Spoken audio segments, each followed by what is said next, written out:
இந்திய மாணவர் சங்கத்துடைய முழக்கம் என்றால் தெரியுமா உங்களுக்கு? படிப்போம் போராடுவோம், போராடுவோம் படிப்போம் சொல்லல, ஸ்டடி அண்ட் ஸ்ட்ரகிள் என்பதுதான் எங்களுடைய முழக்கம். மாணவர்களுக்கு படிப்பு முதன்மையானது, முக்கியமானது, படிப்புக்காக போராடுவோம் என்பதைத்தான் நாங்கள் நாடு முழுவதும் நடைமுறைப்படுத்திக் கொண்டிருக்கிறோம். எங்களுடைய அமைப்புகள் வரக்கூடிய மாணவர்களுக்கு அதைத்தான் நாங்கள் கற்றுத்தந்து கொண்டிருக்கிறோம். அத்தகைய மாணவர் அமைப்பை சார்ந்தவர்களை பார்த்து அவர்களுக்கு ஒழுக்கத்தை கற்றுத்தர வேண்டும், போராட்டத்தில் ஈடுபடுபவர்களை கண்காணிக்க வேண்டும் என்று சொல்லி ஒரு தலைமைச் செயலாளர் தலைமையிலான குழு சுற்றறிக்கை அனுப்புகிறது என்று சொன்னால் இது எப்படி அவ்வளவு சுலபமாகவும் யதார்த்தபூர்வமானது தெரியாமல் நடந்துவிட்டது என்று எப்படி நாங்கள் எடுத்துக்கொள்ள முடியும்? அவ்வளவு விவரம் இல்லாத ஆளை எதுக்கியா தலைமைச் செயலாளர் வச்சிருக்கிற? நீங்க சொல்றதுக்கு வாதத்துக்கே வச்சுங்க. அவ்வளவு விவரம் இல்லாத ஆளை, தப்பும் தவறமா அறிக்கை வெளியிடுற ஒரு ஆளை எதுக்கு தலைமைச் செயலாளர் வச்சிருக்கிற?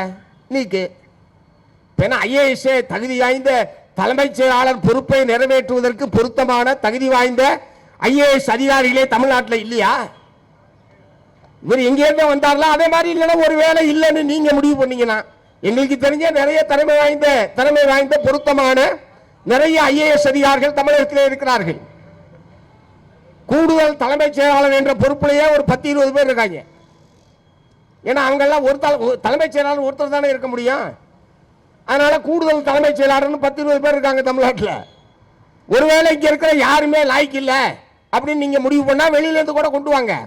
நான் என்ன கேட்க விரும்புறேன், இவருக்கு எதுக்கு பதவி நீட்டிப்பு? இரண்டாவது, இவர் இங்கிருந்து ப்ரமோஷன் அல்லது பதவி நியமனம் செய்யப்பட்டவர் அல்ல. திரு சாய்குமார் ஐஏஎஸ் அவர்கள் இங்கு நியமனம் செய்யப்பட்டவர் அல்ல, தேர்தல் ஆணையத்தால் நியமனம் செய்யப்பட்டவர். நியமனம் செய்யப்பட்டவரை மேலும் நீங்கள் பதவி நீட்டிப்பு வழங்குகிறீர்கள்.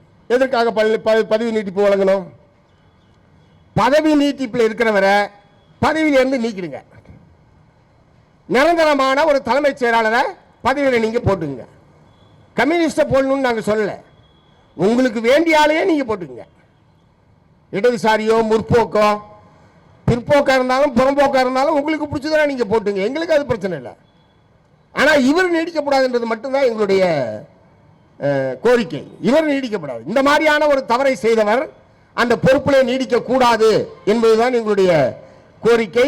உடனடியாக அதன் மீது எப்படி உயர்கல்வி ஆணையர் சுற்றறிக்கை அனுப்பினார், அவருக்கு விளக்கம் கேட்டு விசாரணை விளக்கம் கேட்டு நீங்கள் நோட்டீஸ் அனுப்பியிருக்கிறீர்கள். இதற்கு மூல காரணமாக இருந்தவர் சாய்குமார் ஐஏஎஸ் தலைமைச் செயலாளர் அவர்கள். அவருக்கு நீங்க முறைப்படியே நடவடிக்கை எடுங்க. நாங்களா எடுத்தங்க கவிழ்த்தெல்லாம் நடவடிக்கை எடுக்கிறத தொழிலாளி மீது அப்படி நடவடிக்கை எடுத்தாவே நாங்கள் விட மாட்டோம், நாங்கள் ஒத்துக்க மாட்டோம். அதனால எடுத்தங்க கவிழ்த்தெல்லாம் நடவடிக்கை எடுக்கலாம் நான் சொல்ல. உயர்கல்வி ஆணையருக்கு நீங்க விளக்கம் கேட்டு நேற்று மாலையை நோட்டீஸ் அனுப்பியிருக்கீங்கல்ல, அதே மாதிரி சாய்குமார் ஐஏஎஸ்க்கு நீங்க நோட்டீஸ் அனுப்புங்க. எப்படி இந்த மாதிரி ஒரு கூட்டம் நடத்துனீங்க? ஏன்னால் என்னிடம் பேசக்கூடிய அமைச்சர்கள் எங்களுடைய கவனத்துக்கு வராமல் இது நடந்து விட்டது என்றுதான் அவர்கள் சொல்லுகிறார்கள். நான் அதனாலதான் பேட்டியில் கூட சொன்னேன், அப்ப அதிகாரிகள் தன்னிச்சையாக தானடித்த முப்பாக செயல்படுகிறார்களா? தமிழ்நாடு அரசாங்கத்தின் கட்டுப்பாட்டில் அதிகாரிகள் இருக்கிறார்களா? அதிகாரிகளின் கட்டுப்பாட்டில் தமிழ்நாடு அரசாங்கம் இருக்கிறதா? சிம்பிள் கேள்வி. இதற்கு பதில் சொல்ல வேண்டியவர் நம்முடைய மாண்புமிகு முதலமைச்சர் அவர்கள். என்னுடைய கட்டுப்பாட்டில் தான் தமிழ்நாடு இருக்கிறது, என்னுடைய கட்டுப்பாட்டில் தான் தமிழ்நாடு அரசு அதிகாரிகள் இருக்கிறார்கள். ஆகவே நாங்கள் இது போன்ற தவறு என்பது இது நடந்துவிட்டது, இனிமேல் நடக்காமல் பார்த்துக் கொள்கிறோம் என்று தன்னிலை விளக்கம் கொடுக்க வேண்டியவர் தமிழ்நாடு முதலமைச்சரை தவிர வேற யாரும் கிடையாது. ஆகவே இந்த பிரச்சனையில் காரணமானவர்கள் மீது நடவடிக்கை எடுங்க, அவ்வளவுதான் எங்களுடைய கோரிக்கை. அதுக்காக தான் இந்த ஆர்ப்பாட்டம். ஆனால் உங்களுடைய சுற்றறிக்கையோ உங்களுடைய சட்டங்களோ விதிமுறைகளோ அவையெல்லாம் எங்களை அதன் காரணமாக நாங்கள் அதுக்கு நாங்கள் உட்படுத்திக் கொள்வோம் என்றெல்லாம் நீங்கள் கருத வேண்டிய அவசியம் இல்லை.